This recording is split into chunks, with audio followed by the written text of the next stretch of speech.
Mm-hmm, mm-hmm.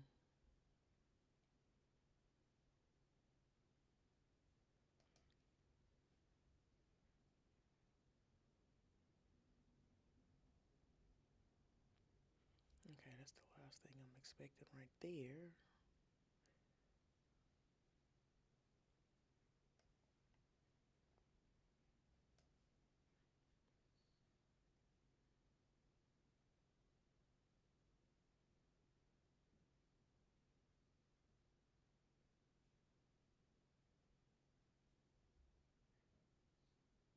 That's interesting.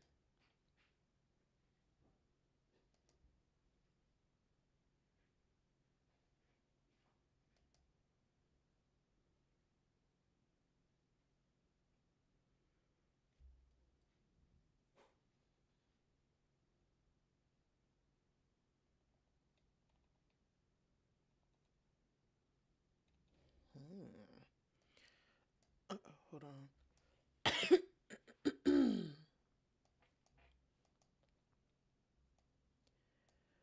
Hello, hello for stopping by. Today is Wednesday, which means it is sex is Ask Coach Catasha. um, so I'm looking forward to today. Wednesdays are usually really interesting. I like Wednesdays. So we will see what today brings. We'll see. We will see what it brings.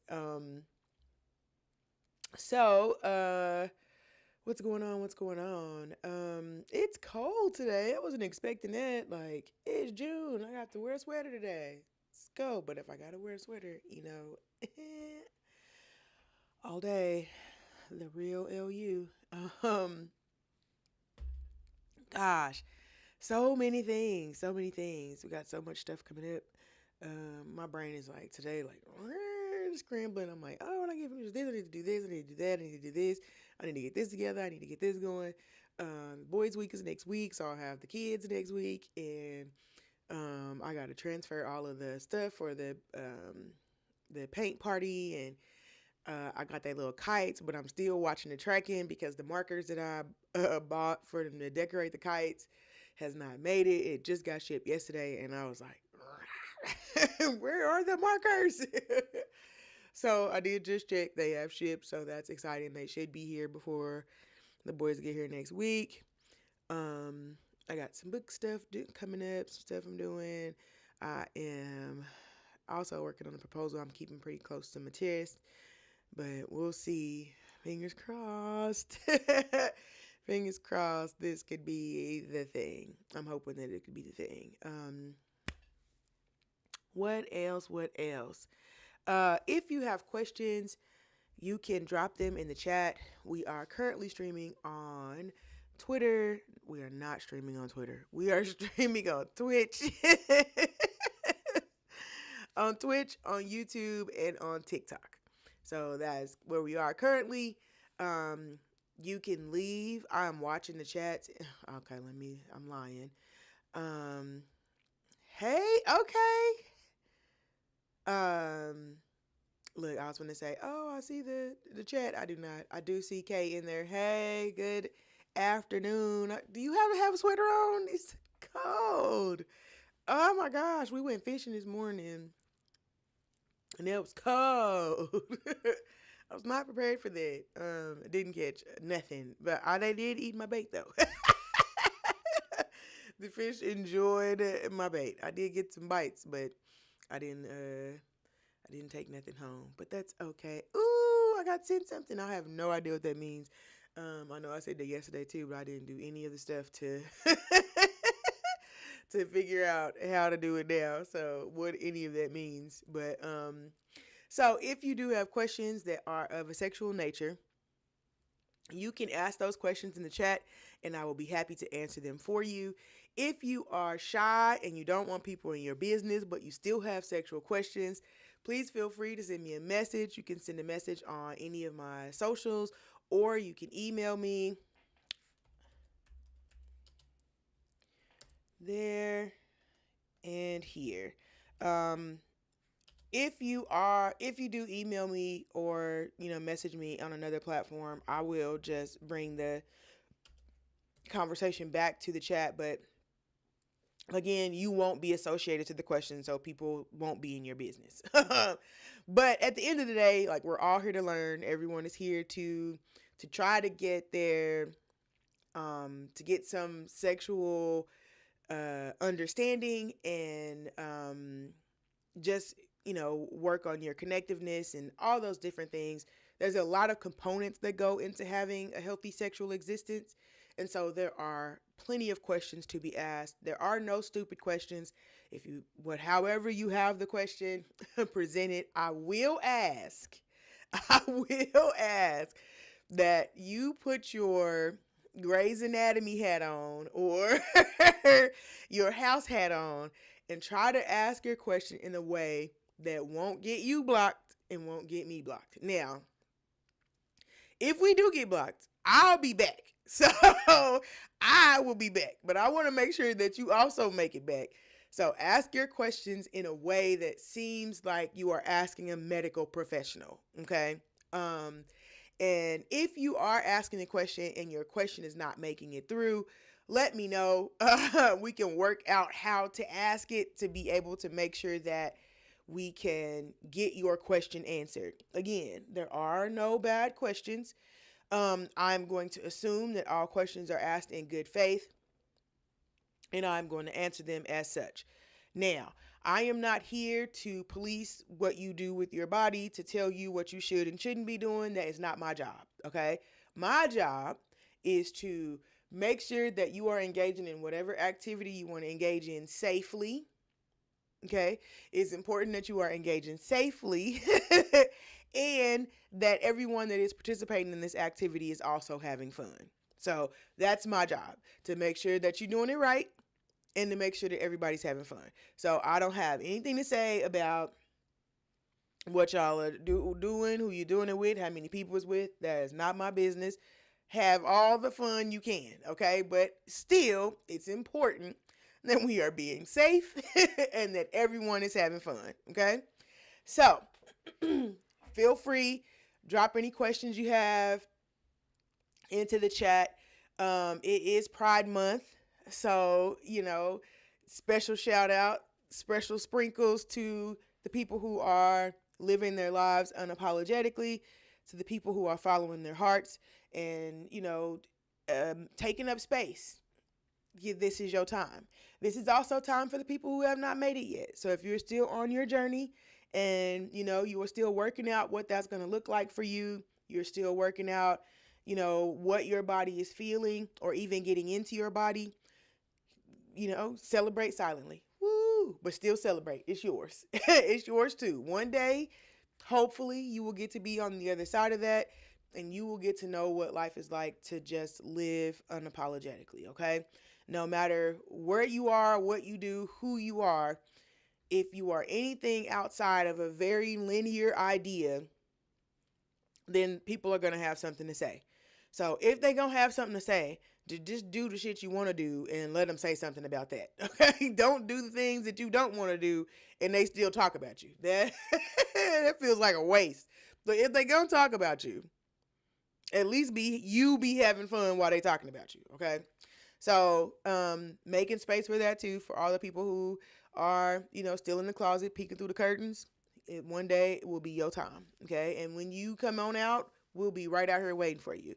There are going to be people who are, going to be on the other end of them shouting, but don't listen to them. I'll be in the front. And all you need is me, really. Really. All you need is me. I say that to my friends all the time. They be like, I don't know who gonna show up. Bitch, all you really need is me. That's okay. I am the party. So, when you come on out, I'll have the party ready for you.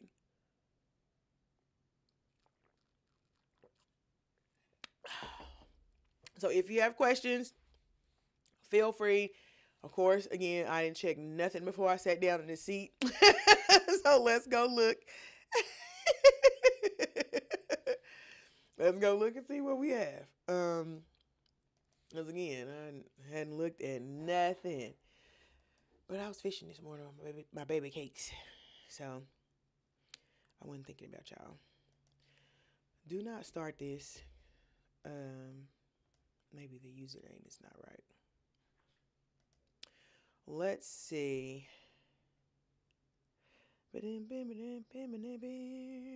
Ah, there we are. All right, all right. Let's look and see.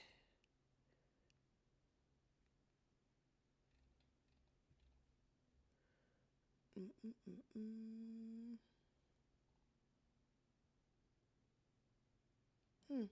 Okay. Um, okay. All right. So we'll do that one. Let's see what else we have. Uh, I don't. I haven't been getting very many. Well, maybe because I'm not logged in.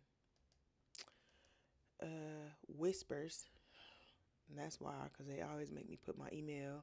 They always send me a code to log into Twitch. I can never just log in. I always gotta. Hey, sure you wanna? Are you sure you don't look like Jeff? I don't know. Okay, my login verification code. Hold on. What was that email that it was just on? I should have been looking at that. Okay.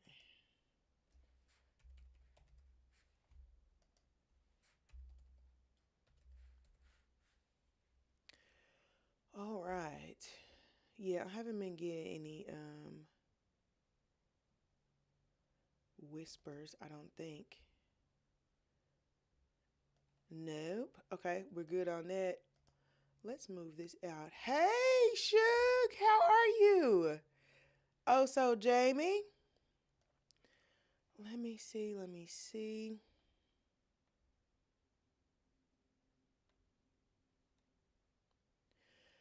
Um. Oh, okay. I thought I had something that just came in.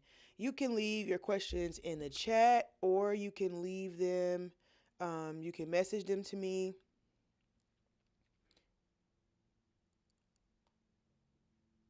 Um. Where? Okay. Here are my requests.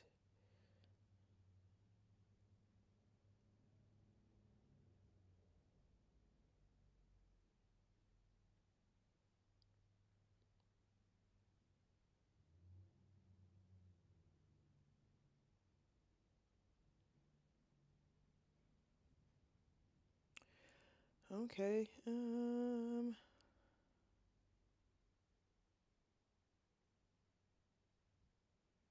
Okay. So nothing in there. Let's go. Do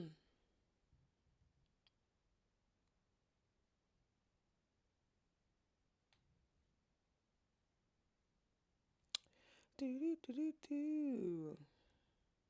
I keep I'm not even gonna lie to you. I keep getting distracted.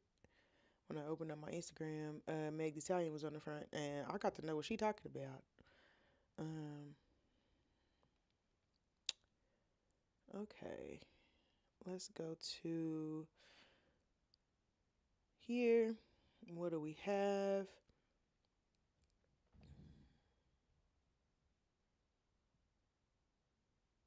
Hmm.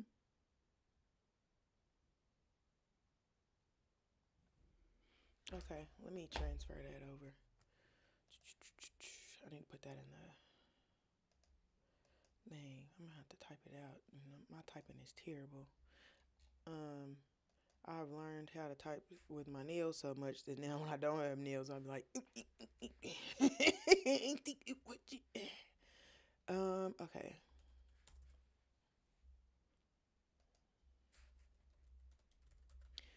You can, ooh, I forgot all about that.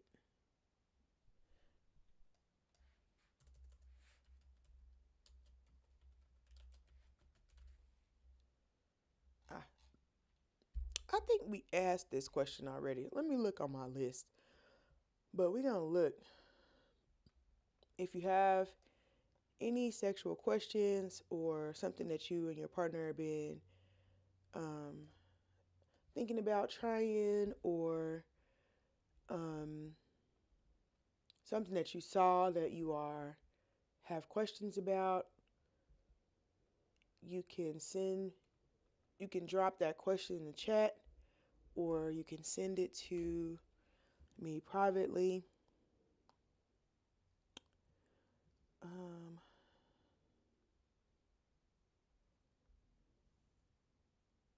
oh, I just thought of somewhere to check, but now I don't remember where it was. Where's all my socials? I have a lot of stuff, so it's like, oh, and then what'll happen is I'll go look.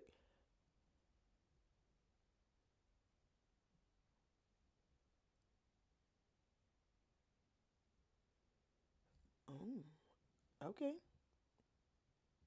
that's actually a good one. Let's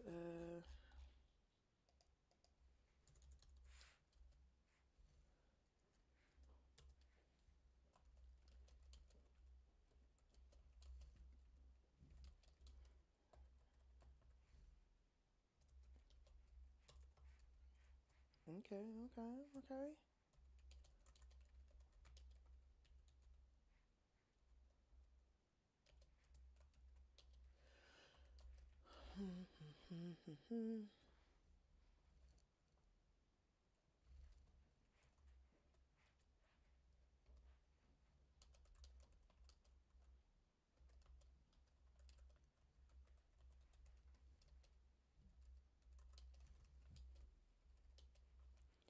All right, all right, all right. Okay, we got some pretty good questions.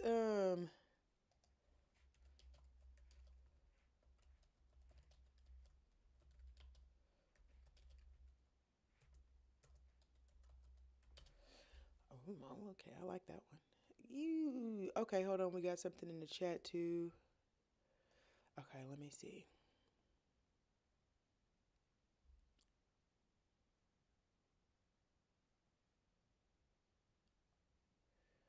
Okay, okay, okay. Okay, I see that one. Thank you, Kay. I see your question. Oh, I spelled it just like they spelled it. And we both wrong.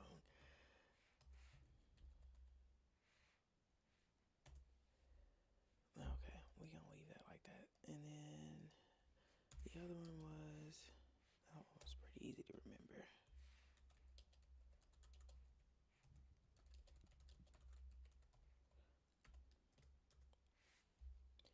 Okay, it says in second question, but I don't see the first one. So did you send me one and it didn't make it? Or did you send it to a somewhere that I need to check? Um, yeah, because I only see the one.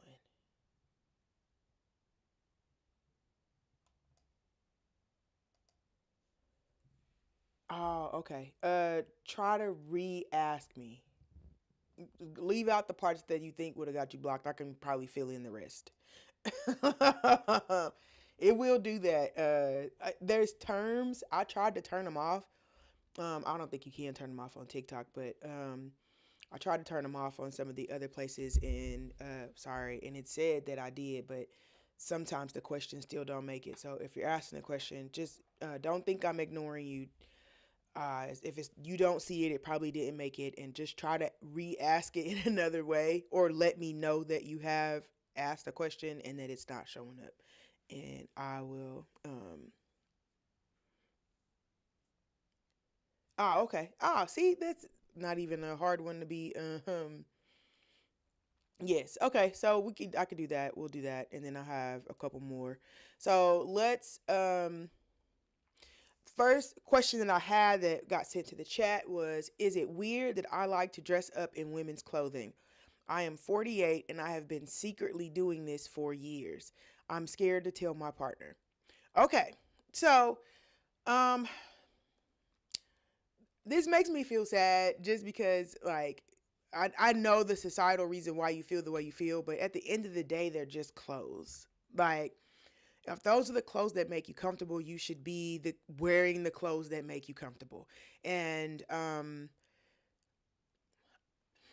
understand what you could lose by hiding this part of you, but I want to encourage you to seek what you could gain by embracing that part of you. If you if that is what you love to do, and it doesn't really need to be a reason why, you're not harming anyone, you are making yourself happy, so there's nothing to be concerned about in that behavior, except for the coat that society has put on all of us about the way that certain people should dress.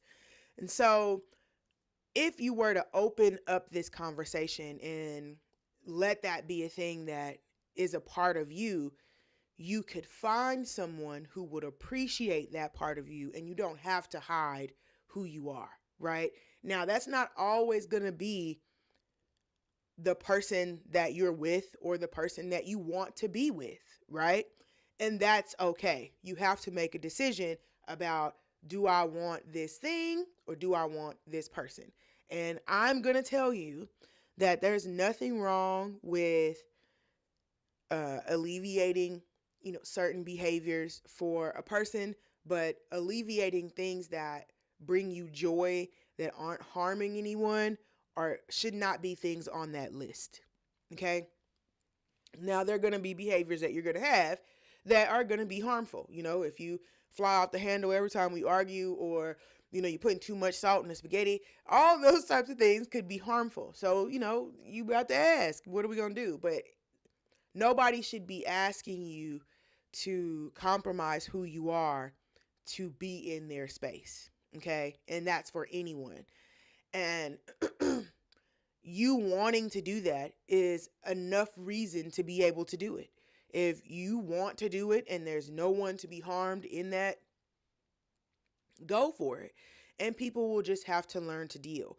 And there's another beautiful thing about this that you don't necessarily think about, is that one of the best ways that you could be a light to someone else is by being genuinely you. You don't even have to talk or interact with people.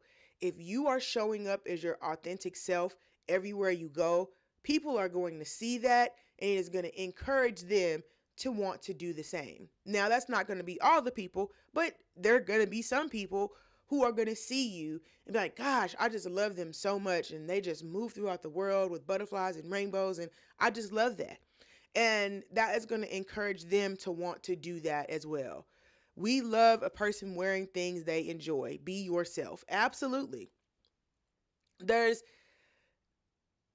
is a joy that you deserve, to show up how you feel the most comfortable. And there are plenty of things that I would not feel comfortable wearing in public. And, there are people who still struggle with the way their bodies appear in public. If you can find something that makes you feel confident and makes you feel like showing up in public, and whatever that looks like, you deserve to put that on. Put it on. Put it on 2 times. Wear it tomorrow too. I love that for you. So, for this to be something that you've been at for years, and that you've had to suppress and hide that part of you for years, makes me sad. Because you don't know who could have already been there to support you had they known that that was who you were. And people should have to love you for who you are, not for, whatever other reasons people come up with. People should love you for who you are. And if you are hiding this thing that really brings you joy, then you're not really giving people that opportunity. So, but I also, I want to say again, I absolutely understand why you feel that way, why you have apprehensions about letting people into that part of your life. It's totally valid. It's a totally valid feeling. But when you get on the other side of that, you're going to have to make a choice. If you're going to live in fear of, what people are going to think about you, or are you going to just be who you are? And, one of those things is easy to do, and it's not the one you think it is. The just going on about your business and, never showing up for life is easy to do. It really is. You can go to work every day. You can come home. You can throw yourself into the kids. You can throw yourself into all these other things. And you can just shut those parts of your life out. That's why I say when people have um, all these negative things to say about people who are, you know, who have a flag, right? Um, you don't realize how hard it is to to walk into persecution, right? To to choose to be on the other side of the societal norms, knowing that you can hide if you wanted to. If you were gay, you could completely mask and completely hide and no one would know. And you can reap all the benefits if, depending on how much privilege you have, you would reap all the benefits of no one ever knowing what you were, what you are, what you're doing, right? And that's what happens. That's what you see when you see the all those political scandals with people being so anti-LGBTQ, being so anti-trans, so anti-everything, but then they come out with a scandal of somebody finding them in like a 2-story motel building where the door's on the outside with some young little tender that of the same sex that they found on Grindr. And that's what those people do. That's their lives. And to decide to forego that and just say, whatever, I don't give a shit what it is, and I don't care about the privilege. I want to live how I want to live. Imagine putting on clothes, going out every day, knowing that everyone's going to be staring at you and talking about you. That's not something that people would regularly subject themselves to. So people who are doing that, who are standing in their truths, who are wearing whatever they want to wear and doing whatever the fuck they want to do, that is a hard decision that somebody has decided to make. They have put their hearts and their minds over the comfort of society. And in a social conglomerate, really, that we're in, society sets the rules on how you can act and how you can't act, and they can put people in that box or take them out as they please. So to know that people have said, I don't care that this is what you think of me or think of these people, I am going to go out and I'm going to live how I want to live, and I'm going to pursue love, I'm going to pursue happiness, is admirable to me. And you can take that how you want. I love that. And so I want you to know, to feel what it's like to be fully embraced by people who don't see the parts of you that you are hiding as things worth hiding. If you want to wear women's clothes, that's what you want to wear. Where we going? I'm putting my shoes on too. I want to go too. So I hope that, especially for the month of Pride, which is like, queer Christmas, where everybody's spreading queer joy.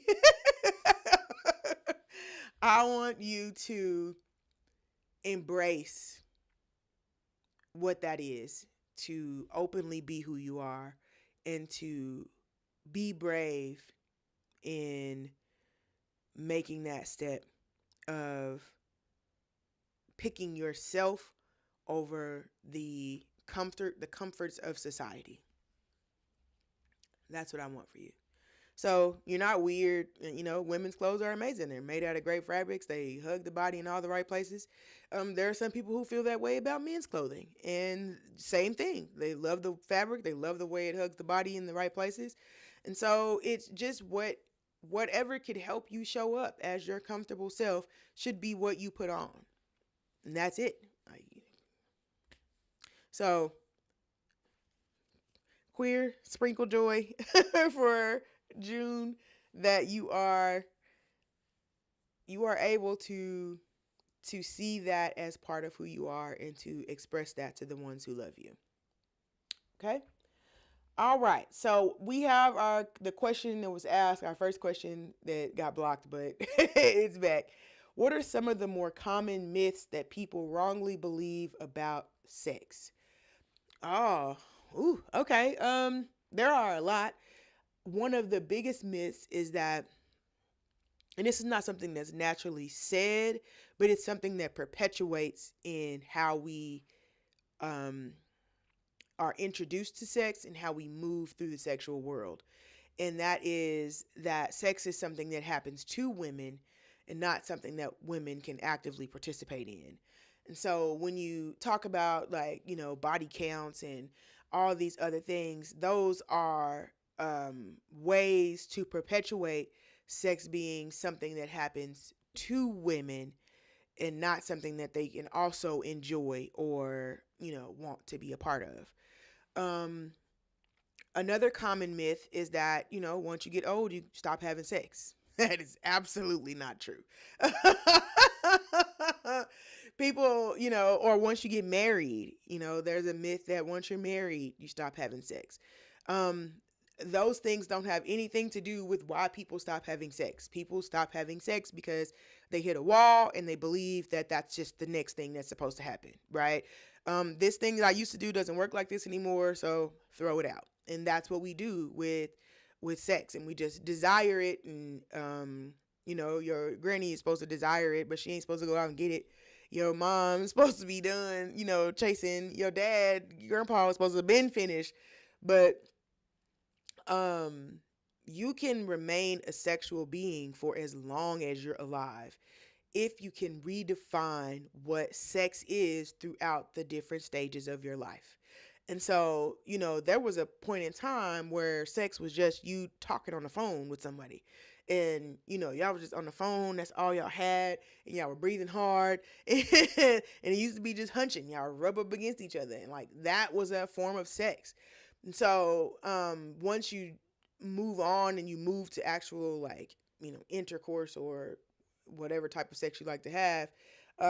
But specifically in this conversation, I'm thinking about how we identify intercourse as sex. And once we can no longer have intercourse the way we had it before, then we just decide that that's not something that we should do anymore. If the vagina is no longer creating its own lubrication, we're like, okay, well, it must mean I'm supposed to stop. And that's just not true. It's not true. And now I will say, that is a community thing, because there are some, especially on the rise right now, we have a lot more seniors engaging in sexual activity, but they're also engaging in sexual activity without any knowledge of STD, STI prevention, any of that. They're just running out there doing it how they did it in 1939. And it is creating all kinds of havoc in these nursing homes. And we're laughing about it. I'm laughing right now. But it is actually very serious. Like, the way that STDs and STIs spread in facilities, in nursing facilities and things like that is wild. Because those people are having sex and they're not using condoms, and they don't have access to condoms. They're sneaking. They don't have access to for ways to take care of that type of need or desire. So they're sneaking around, and you can't, when you're doing risky things, you can add other risky things to that. And so it's just not, we have not done a really good job in fostering and feeding the idea of what sex looks like as an older adult. So that is something that we run into. Another common myth is that orgasms aren't important. And this is something that you kind of learn, and I will say it's a more of a gendered thing, I guess. Whereas certain people are required pretty much to make sure that they reach the orgasm, where the other party is, that is subjective. It's something that could happen and something that could not. But, if there's one person that's guaranteed supposed to have an orgasm and the other person is just kind of like, I mean, if you get it, you get it. And so we have created this climate where we have made the orgasm unimportant. And because we've made the orgasm unimportant, we have made the need to please and pleasure our partners, we have diminished that need. And um I think that that is a terrible disservice, of course, to sexual activity, and also some of the background of what's like going on right now. I know that everybody has their assumptions of like what's wrong with dating and stuff right now. And I don't think that we're realizing how much sexual activity has to do with that. On both ends, actually. Um, a lot of times women are thought to they turn sex off. Like women don't want to have sex. That is not true. Women just want to have good sex. They want it to be worth their while and worth the time. So if you think about all the things that you have to do throughout the day, it is scooting sex in there is great if it's going to be worth the experience. If it's not going to be worth the experience, I can go wash these dishes so I don't got to do it tomorrow, or fold these clothes up, or get these kids' hair done, or cut the grass, or all these other things that need to be done that is going to be more important than, doing this chore that I'm not going to enjoy. And so, sex also brings a connection with people. It is your body works to connect with another body, to, bring these feelings of togetherness, of community, and all these things. And when you don't have access to that, you shut yourself off from that connection, from that community with your partner. And it just doesn't leave the door open for you to have, meaningful sex. And if you're not having meaningful sex, then you're, you know, another common myth is that women don't be paying for sex. Yes, they do. Okay, they listen. They ask the men who know. Ask the men who know. If it is worth it, if it's worth it, she gonna be opening that coin purse. I'm talking about. There are some people who like straight out just pay for it, same way you do. Like that's not something that is usually associated with women, but they absolutely do. They are out here paying for it. And I support that. Like there are sometimes a transaction is what people are looking for. They're not looking for connection. They're not looking for closeness, right? But sometimes you can get that and without having to pay for it if it's worth having. If it's worth having, I'm telling you, Barbara was not on Shirley's phone because, he was spending his money over there. That's not why she was on that lady phone. So I think that the importance of sexual activity and also the importance of good sex has diminished. And that's why a lot of the problems that we see between couples is happening, because we are not creating that free community, that free connection that we're supposed to be creating in a way that doesn't feel like a chore.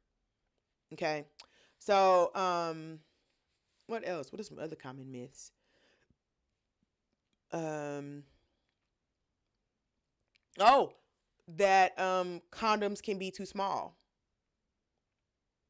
Uh, that is actually true. It's actually true.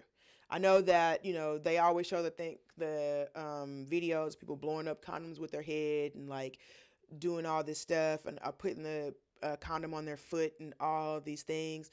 The way that a penis works can absolutely, the you having a too tight or a too small condom, which is the rim of that condom.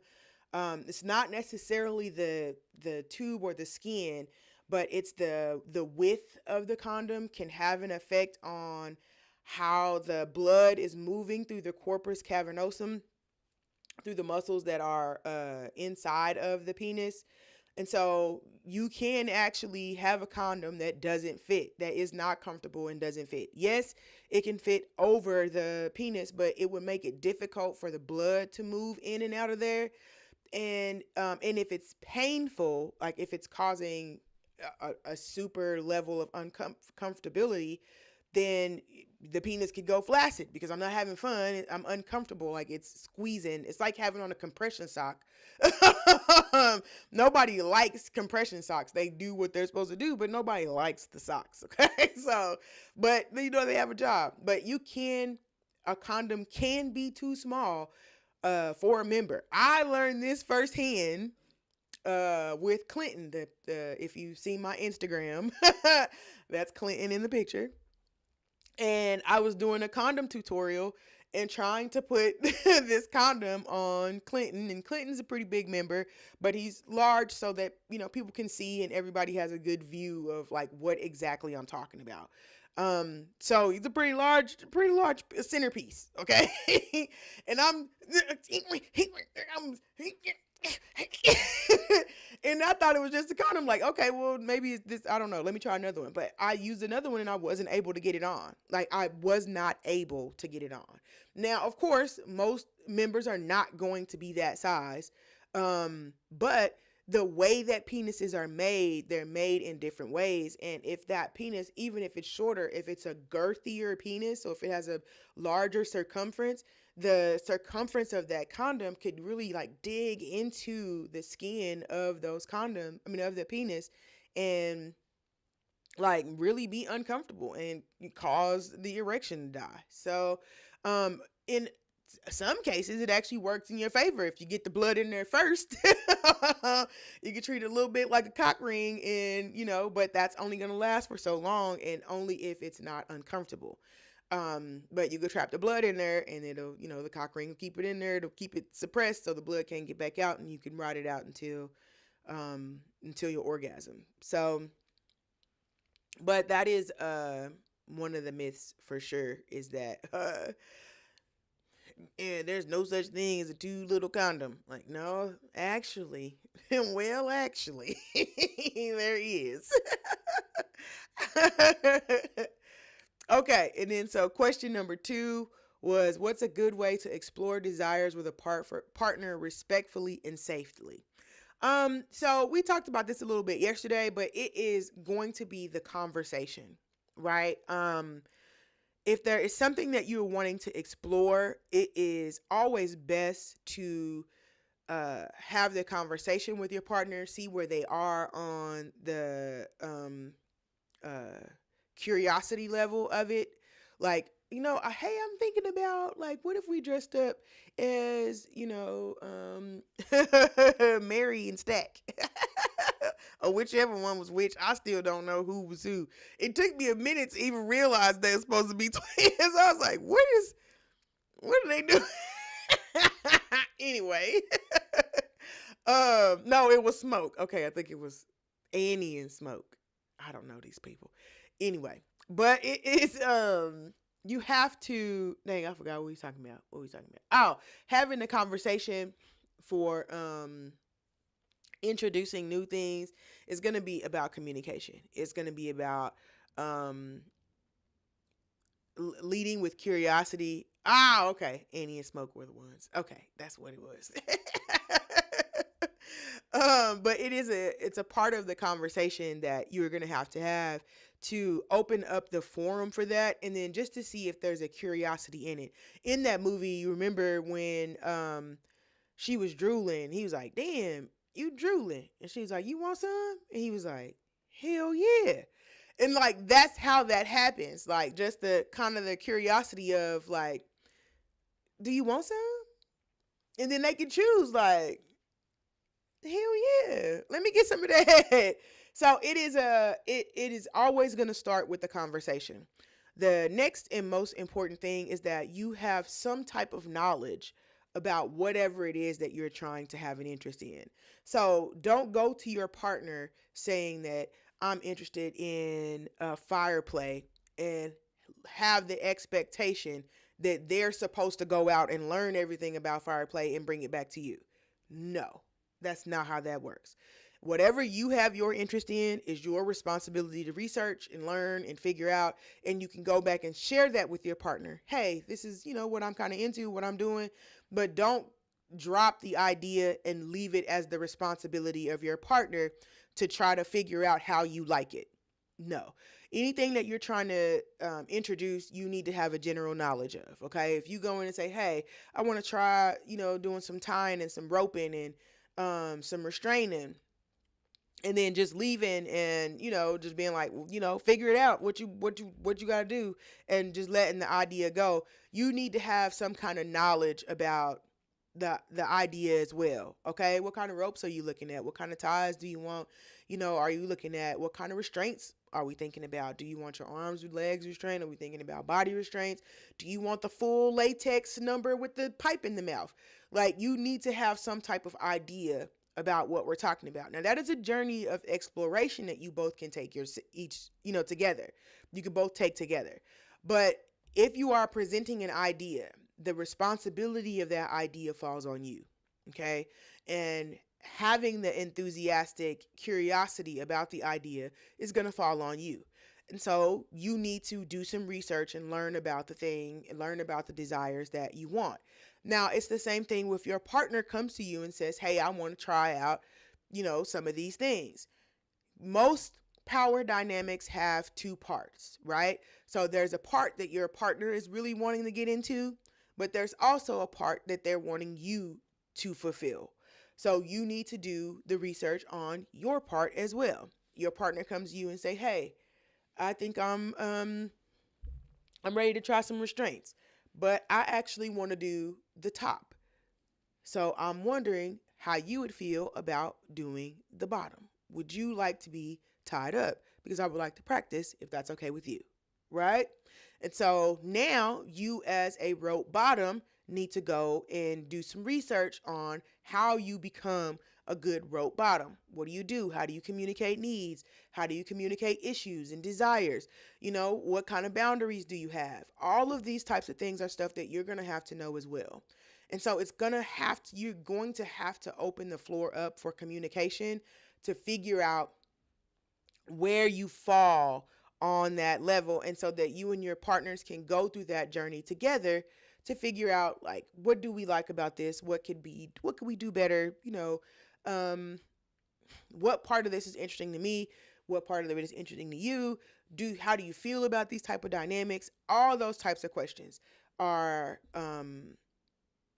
what's going to have to be discussed for you to be able to have a healthy, safe environment to explore.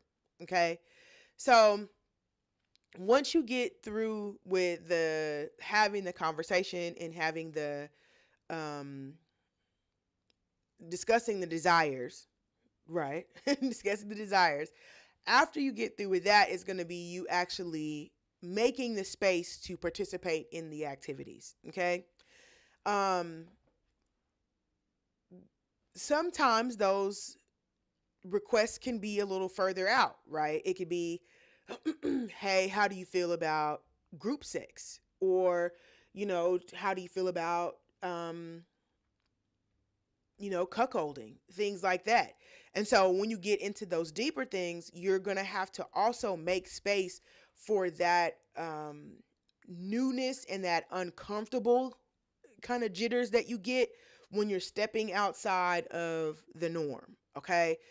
There's going to be a part of it that's going to feel weird. Like, that's just what it is. Just what it is. We have been conditioned to believe that, sex is supposed to be this very vanilla activity. You're supposed to be able to put it in and take it out, and, you have an orgasm, you don't, whatever, and you go on about your business. And it's much more than that. And for it to become more than that, we have to get versed in having the conversation, into creating the space and having the conversations about the things that we desire, making the space for trying new things, and it being uncomfortable while you're in it. I do this a lot when I talk to couples about role play. And, role play is something that everybody just kind of like thinks that, you just do it. You just have role play, you go through, but it's not that easy for everyone. Acting is not easy for everyone. And so it can be challenging, those uncomfortable moments when you don't really know what to do, and, you're not a natural, improv actor like that, like it could be uncomfortable. And so there's going to be a lot of times in your sexuality that that's going to come up. And so you have to learn how to roll with that, how to reset, and how to make space for that, because doing that allows your partner to see you and to understand that this is something that we're doing together. This is something that we're learning to do together. And, it's going to be weird. I can't believe you called me a bitch. Like, I was just trying to talk dirty. I don't know what happened.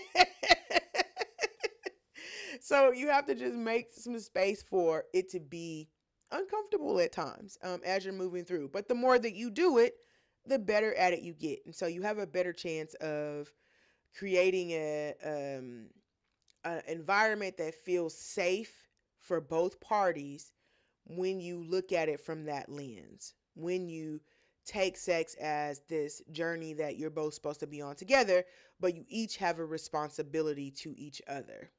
So, being able to have that conversation, being able to set how that conversation is supposed to take place, you know, um, gives you the upper hand in making sure that the sexual encounters that you're having are meeting your needs. So, and that's the goal, right? We don't want to be having sex that don't meet our needs. Who has the time for that? Ain't nobody got time for that. I haven't thought about it in a long time.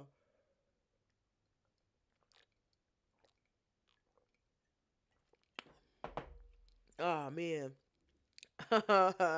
Sweet Brown. I have not thought about her in a long time. Um, I haven't seen her in a while either. I hope she's still doing good. She was around. I did see her sometimes. Um, yeah, I hope Sweet Brown's doing all right. Look, that just sent me down a little like, girl, I hope you all right. Okay. Let's see. Excuse me. Okay, there are no more questions in there. If you have any questions, any sexual questions, please feel free to leave them in the chat. Um, I will say that there is a possibility that your question could be blocked. If that does happen, let me know if it doesn't show up.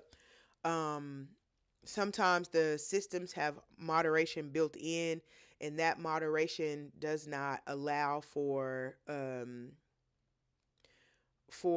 question to be seen. So just ask me, and you can ask in another way, and we'll figure out a way for you to be able to ask that, get your question answered. There are no stupid questions, so you can ask whatever question you want to ask, as long as you are being respectful. I understand you might not have the terminology. That's okay too. I am going to assume that whatever question that you're asking, you are asking in good faith, and that you know, you're doing the best that you could do. So that's what I'm going to assume. Um, and I'm not going to judge you if your question, it could feel however it wants to feel. I'm not going to be judgmental at all. That's not my place. I don't even care enough to judge you about what you're doing. I actually hope you are doing stuff and having fun. Um, okay, what's the one thing you wish everyone understood about consent?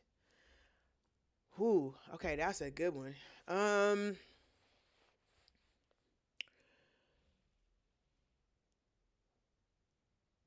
I wish that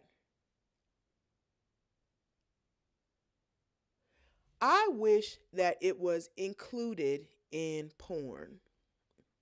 That's what I wish. I wish that everyone, not really, because most of the things people understand about consent, but I feel like it would have more of an impact if consent was discussed in adult videos. If we didn't just skip to the parts of the sex. If we actually talked about the way that because every one of those videos goes through a consent process. Everyone who shows up knows exactly what's supposed to happen. They have signed off on, anal, DP, bukkake, whatever. Everybody knows what they're supposed to be doing. But we don't include that part in the video that the people are viewing.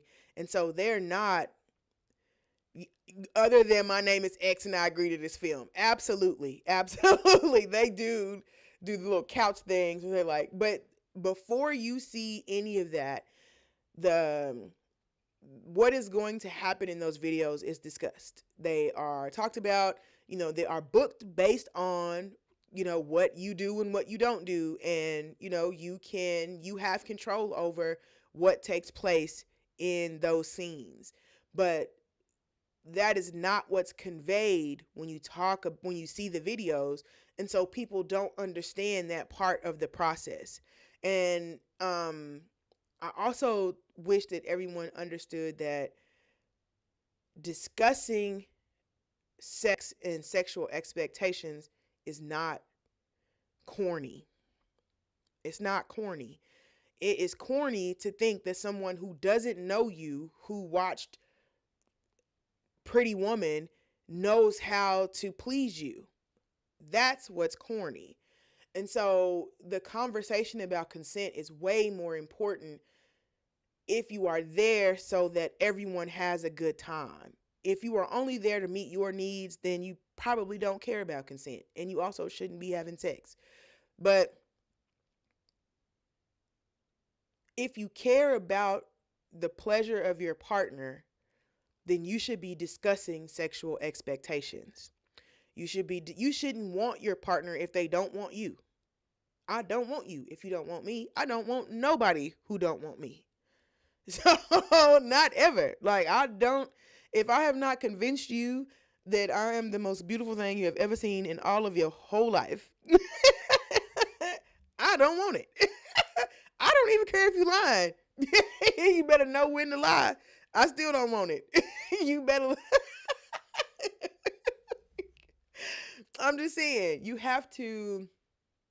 we have to set real expectations, real sexual expectations, and consent is going to be a part of that, because consent also creates safety. And so when people feel like they can have that discussion, they feel safe enough to do some of those other things. If they don't feel comfortable that they can bring those things to you, or that they can be discussed or be consented to, then you're not going to get the full weight of that person's sexual experience. You're not going to have any of that, wow, banged up, amazing, I can't believe, where are my panties type sex. You're not going to have that if you're not talking, if you're not having a discussion. So I really feel like we would do the most good if they included those consent conversations in pornography. I really do. So if anybody's hearing this, if you work at West Coast Productions, please start adding the part where y'all talking about what they do. And the thing about that is that it doesn't have to be, like, it could be sexy. Those conversations can be sexy. Like, what are you into? Like, oh, I've done them plenty of times. Plenty. I have a checklist that I take when I do, sometimes I get booked to do like private dinners with like couples and stuff. And it's one of the things that I do. Well, I put them together and we're going to do a consent checklist. And they love it every time. They love it. They're like, ooh, so you are into, okay, so we're going to have to do that then. Okay. And it's also me going through when you run into one of those things, because sometimes when the energy is fun, like, oh, okay, whatever. When you get to something that society has built the reaction for, like when you get into anal play and stuff like that, or, feet play and stuff like that, people are good for being like, oh, no, I'm not, or we're not doing, I'm not. And so I have to come in and like, hey, that's not what we're doing. That's not what this is.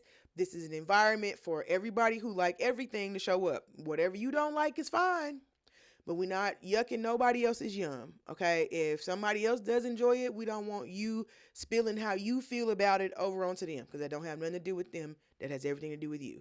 And so it doesn't have to be so what you want to do, what you like. Can I try this? Do you want to do that? It don't have to be like that. It can be sexy. It can be flirty. You can write it down and exchange just write down 5 things you really want to do.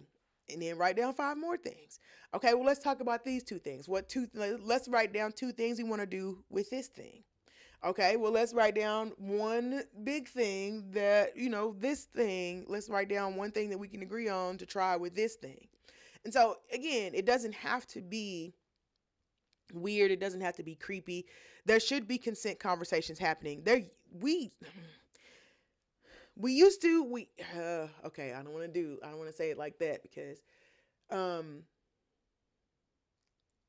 one of the issues that I have is that sometimes the consent conversations are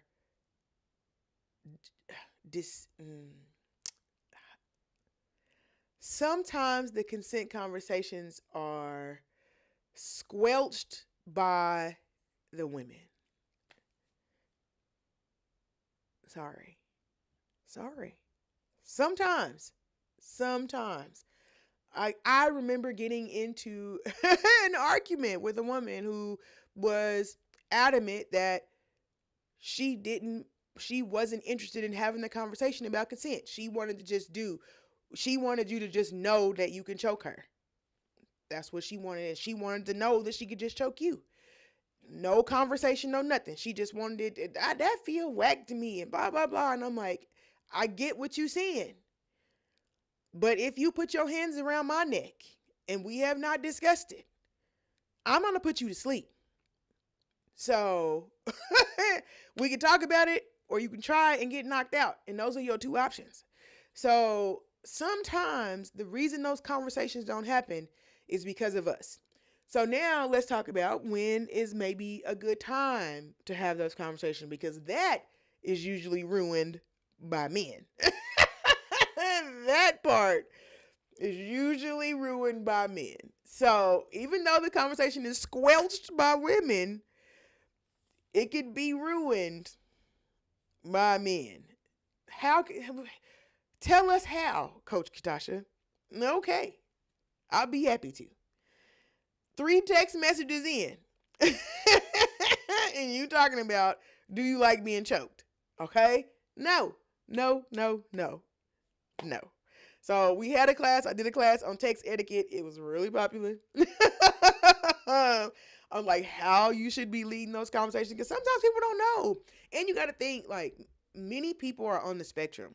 And when you're on the spectrum, or even if you have a neurodivergent brain, you have a spicy brain, sexual conversations and interactions can be weird. And you're just being your normal self. But, in the context of sexuality, it could be cringe. It could be weird. And so it's so much pressure to try to get it right that, you have to, you just have to make some space for that. You have to just, you have to make some space for it. So, you have to understand that it's not always going to be perfect.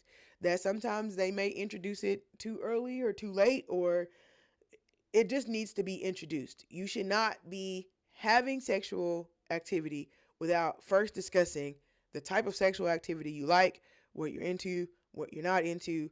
That is a conversation that has to be had. That is not an optional conversation. That is a conversation that needs to take place. People feel weird about whether it should take place or not. So here's the thing. How do you know when it's time to have the conversation? You will know because the partner, the other person, will usually bring it up, right?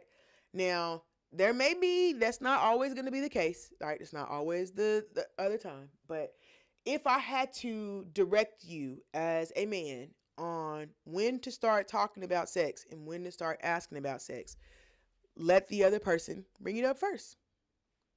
Let them bring it up first. And you'll get the hints. You'll know, because, girls are good at flirting. Girls are good at flirting. And boys are good at flirting too. But one of the things that women are inherently taught is how to be coy, how to, be buttery and all those types of things. And so, because again, you as a woman, you're not allowed to come out and just be like, I want sex. You just have to entice or, convince someone that now it's their idea that we should have sex. That's the way that, women are conditioned. I see women all the time that are like, I just make sure he fed and he fucked and he blah blah blah, and I take care of my man, and I just be like, I mean, okay. Okay. I mean, yeah. So, but it is a process to learn how to discuss sex. It is a process to learn how to be open, to feel safe. And it is a lot of vulnerability in discussing your sexual desires and discussing your sexual expectations. And so if you just if you leave it up to the other person, um, if you are a person that moves toward that too quickly, just leave it to the other person. Just don't even bring it up until you feel like they're dropping the hints, right?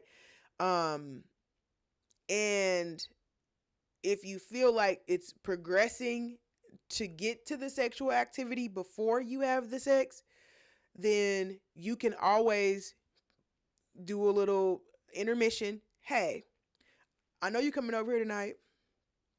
Um, I'm excited to see you. I can't wait to have you in my arms. I want to have a little discussion with you when you get here. So we're gonna talk about some pretty kinky things. So be prepared for that. Just I want to make some space for that conversation. I want us to be able to have it, so before we get started, so that I make sure that you are pleased. And it's that simple. You can always make the space and make the time for that consensual conversation. What are you into? What is off limits? What if you go in there and you put your thumb in a butt and I wasn't prepared for that. And now, you're in a situation. Now you messed up the mood because you done something rude. So just make sure that you are, that you're making the space for the conversation, on both ends. That you're making the space to have the conversation if you need to, and that you're making the space to receive the conversation if someone's trying to have it with you. Where, I understand, asking somebody what it tastes like and all that is, you're being ridiculous. That's not it. But being genuinely curious about how you like your sex there's nothing wrong with that. Like, how are you a lover? Or do you like it a little bit rougher? Um, how do you like your touch? Do you like deep touch? Do you like soft caresses? How do you like your visual stimulation? Do you like low lights? Do you like the lights off? And all of these are conversations and questions. And then when you start that conversation, you're automatically injecting sexual energy into that conversation. So you can move from that conversation into sexual activity because you've had the discussion about it. You guys are talking about it. It's coming up. You're talking about what you like, what you don't like. You're flirting with each other. You're laughing. You're blushing. I want to do that. I don't want to do that. Whatever. And it's just feeding that sexual energy and getting you both ready. So it's nothing but positives to having the consent conversation. It is nothing but positives for it. Okay. So keep that in mind. Yeah. Okay. Let me make sure I didn't miss nothing else. I hope that I answered the questions. Thank you for asking some too. Okay.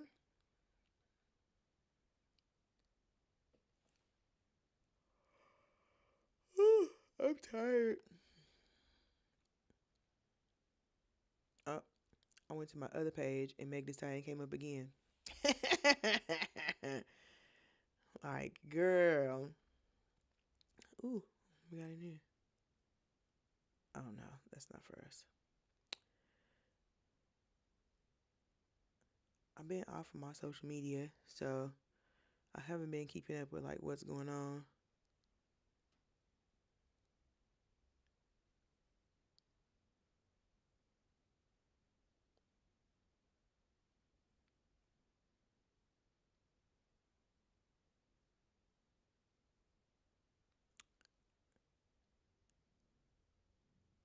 Okay, okay.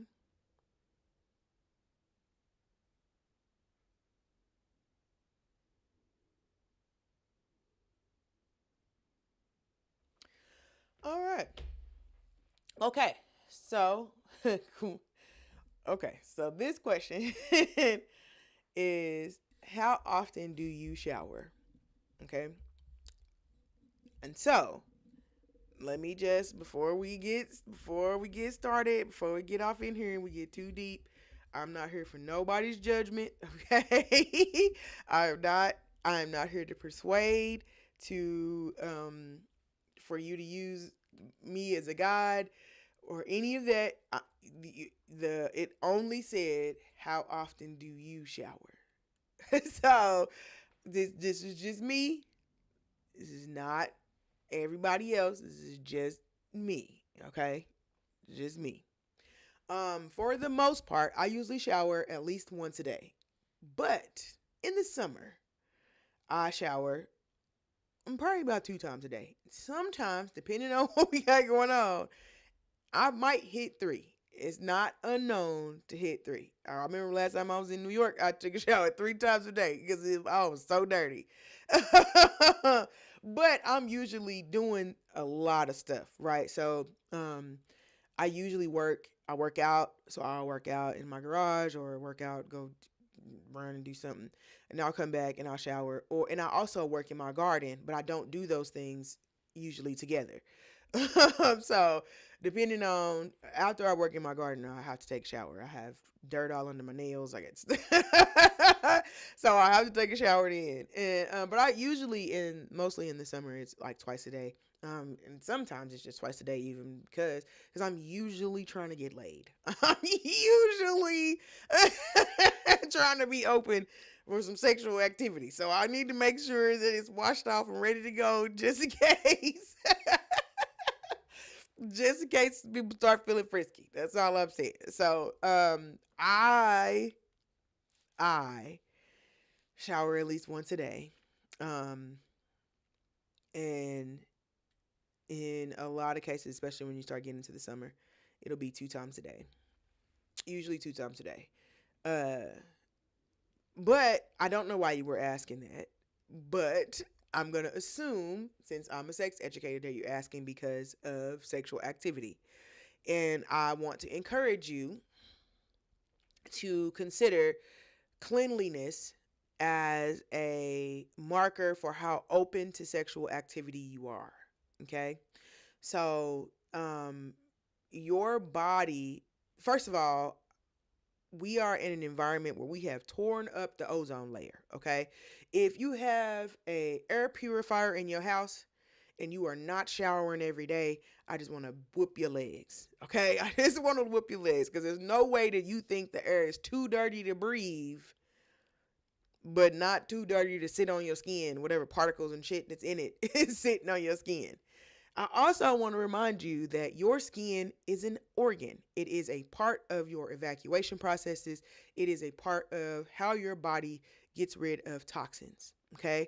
That is pee, it is poop, and it is sweat. Okay. Pee, poop, sweat. That's how your body rids itself of the things that it no longer needs. So if your body is using your skin as an evacuation method for your toxins, you do not need those toxins coming out of your body and sitting on top of your skin for 4 days. Okay, you not helping the body out. Okay, so it is important that if you are moving about on this planet in the current state that we have put it in, that you are washing your bodies on a daily basis, especially if you are engaging in physical activity, if you are going to the gym, if you're running. I don't care if you don't get musty. That is fine. You may not have the bacteria under your armpits that create must like that, but you do have bacteria on your skin, and you do have bugs on your skin that are eating and pooping. You are sweating out your toxins from whatever you got going on. And all of those things create an environment where your pores can become clogged. You can start seeing dry skin, dry patches, all kinds of things. And so it's important that your body is clean and clear, that you are resetting your body so that it can keep doing the job that it needs to do. Imagine if you could pee but you never peed. You just never peed, or you didn't pee for 4 days, or however many days your body takes to release its excrement to get rid of its toxins. So showering is important, and I know that in other communities it is not as important, but in the United States, we have, I'll say this, the first doctor that recommended, back in the day, babies used to die 50% of the time. You had a 50% rate of your baby not making it, right? They didn't used to make it. But black babies did. Babies who were born with midwives did, right? They had a higher survival rate than babies who were born in hospitals, right? So a doctor, I don't remember his name. Hold on, because I'm finna get it right now.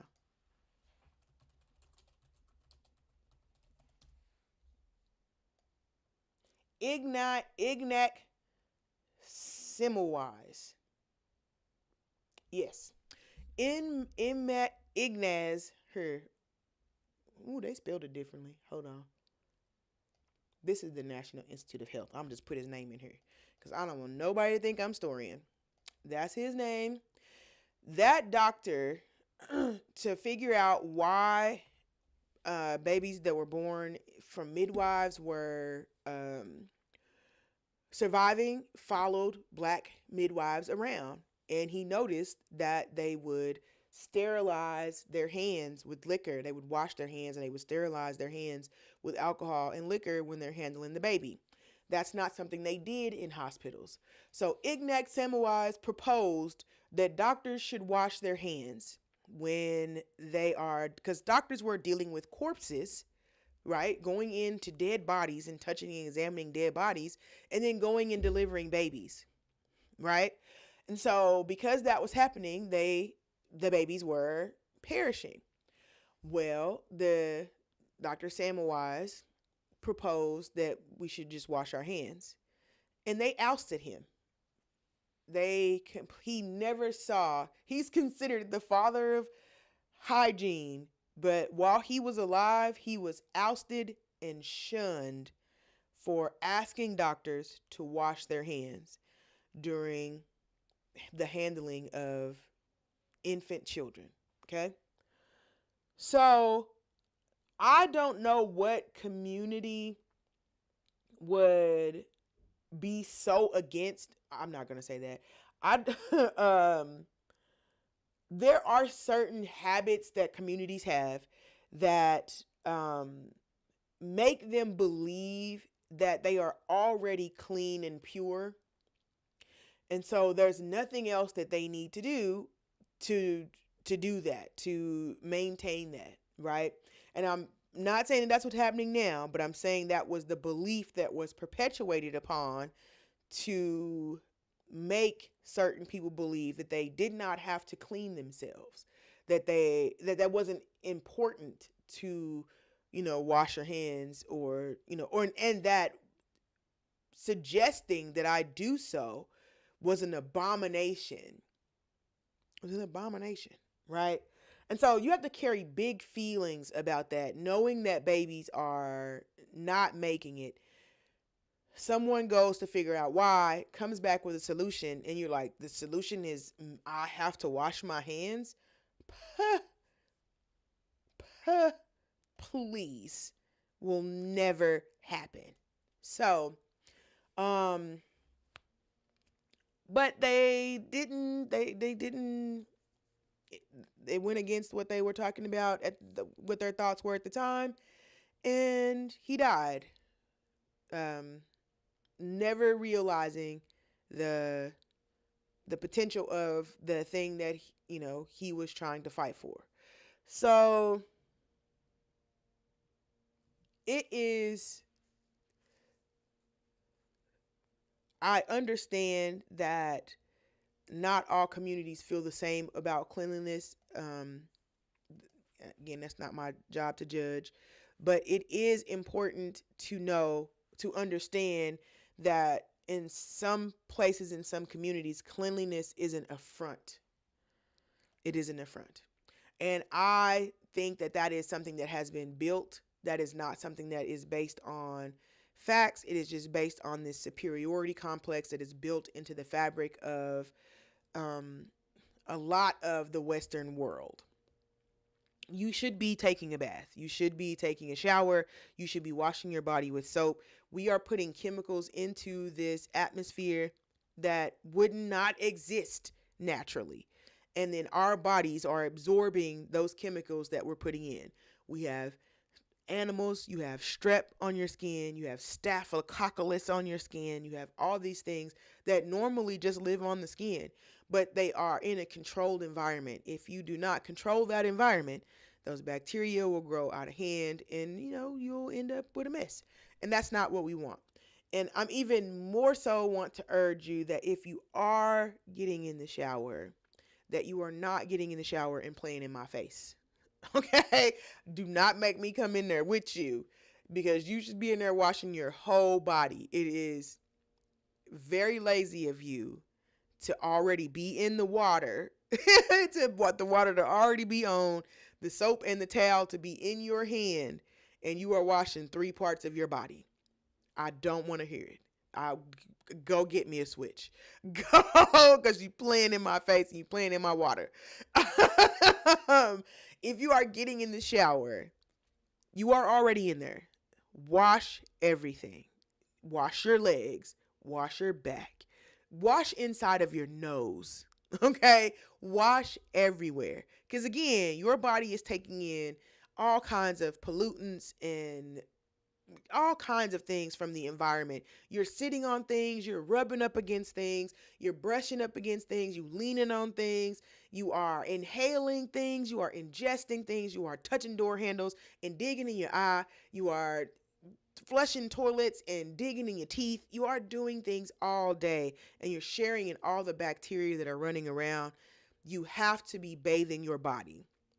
And especially if you plan on engaging in sexual activity, because the bacteria that's outside of the body is meant for outside of the body. If you start introducing that outside bacteria to the inside of the body, you're going to start having problems. And the perfect example of that is strep throat. Your body naturally houses Streptococcus pyoralidis, okay? It naturally has strep on it. But that is a strep that's made for the outside of the body. If you get it in your mouth, it's going to give you strep throat. And it's, even though it's the same virus, it is going to have a different effect because it's in a different part of the body. So you have to make sure that you're cleaning yourself, that you're cleaning your body, and that you are making an environment that is conducive to healthy sex. Having that, being dirty, having that bacteria, you can throw off the pH balance of a vagina, which could lead to other issues, could lead to swells. It could throw off the bacterial count of certain types of bacteria, which could cause other types of issues. You can have just a lot of different things that go on with the body just because you're not cleaning it, just because you're not taking care of it. So it's important to oh, okay.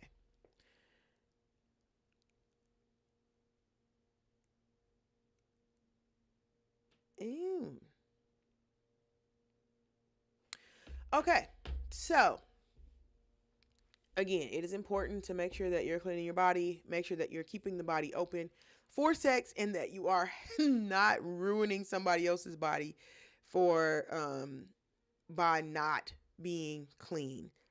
Again, those 2 holes are very close to each other, or 1 hole in the rest of the package, whatever you're carrying. There's a small area in between the part that you using and the part that you not. And that part that you not, that you use as for your excrement and to remove the toxins from your body, that bacteria does not need to be up here. Okay, it does not need to be up here. It does not need to be introduced to up here. It needs to stay back there with its friends. It does not need to travel. And that could happen if you are engaging in sexual activity and you have not showered or shaved and you're moving the particles and bacteria down to another area, and you could cause a lot of issues with that. So that's not something that we want to do. All right. So let's make sure we are taking care of ourselves and taking care of our partners. All right. Okay. So that's sex ed with Coach Katasha. That's not. I don't know why I'm always saying it. Let's ask Coach Katasha for this Wednesday. Let's look at the schedule for the rest of the week. Excuse me. I am tired. All right. So today's Wednesday, 2 p.m. We did Ask Coach Catasha. Tomorrow is going to be Sex Tech Thursday, where we're going to be talking about, it's actually called an orgasm trainer, but I didn't want to put that on the flyer. So it's a climax trainer, and it's actually being touted as the future of stamina training. So we're actually going to be talking about a certain model. I am not getting paid for that. I will be saying that again before class start. They are not running me any money to talk about it. So we will not be endorsing it, but I do want to talk about the actual machine and what it does and what they're using it for, because I think that's an amazing tool to help with stamina training, because that's a big thing for some people. So I think that feels like a dope reason to invent something, right? All right. And so then on Friday, we're doing late night with Coach Catasha at 9 p.m. That's where we're going to be just kind of checking in, talking about what's going on, what kind of sexy stuff's happening in the news, what's the tea right now? What's everybody talking about? What are we doing? So that's going to be our schedule for the rest of the week. We usually have our schedule runs between 2 p.m. and 12:30. So on Mondays, we do sex ed with Coach Catasha, where we already done this Monday, but I actually have this schedule for next week, but I don't think it's done. We do sex ed with Coach Catasha at 2 p.m. on Mondays, which is just going to be your basic sex education. We'll be talking about STD, STI prevention, menopause symptoms, PMS, PMDD, stuff like that. And just giving a basic of what you should be looking out for as far as your sexual health. On Tuesdays, we do Pleasure Tools Tuesday, where we talk about outside tools that bring that you can use to bring excitement and joy into the bedroom, because that's what we want. We want some more excitement and joy, but giving the space to make it open to bringing things into the bedroom. Some people have big feelings around, needing to bring other toys and needing to bring other things into the bedroom. And this is kind of like a why.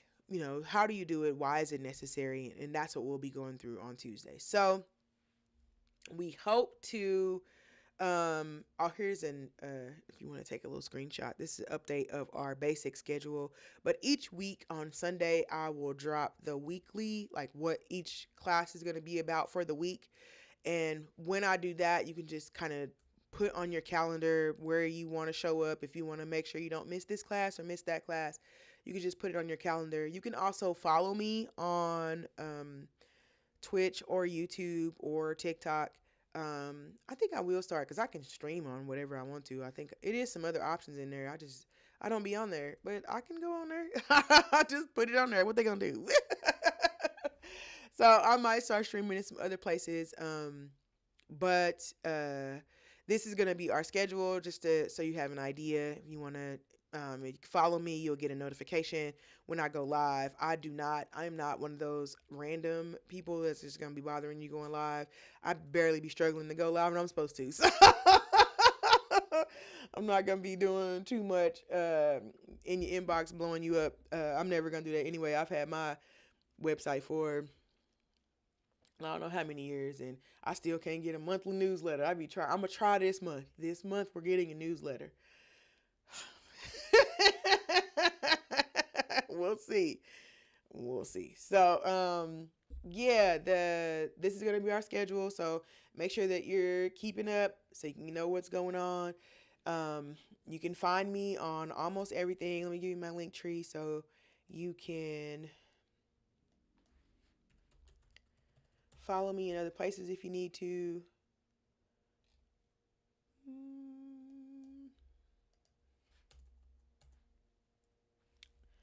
There we are. Oh, I didn't. Oh, but I'll never get that little piece they have. There and there. You can find some of my other stuff there, some of my books.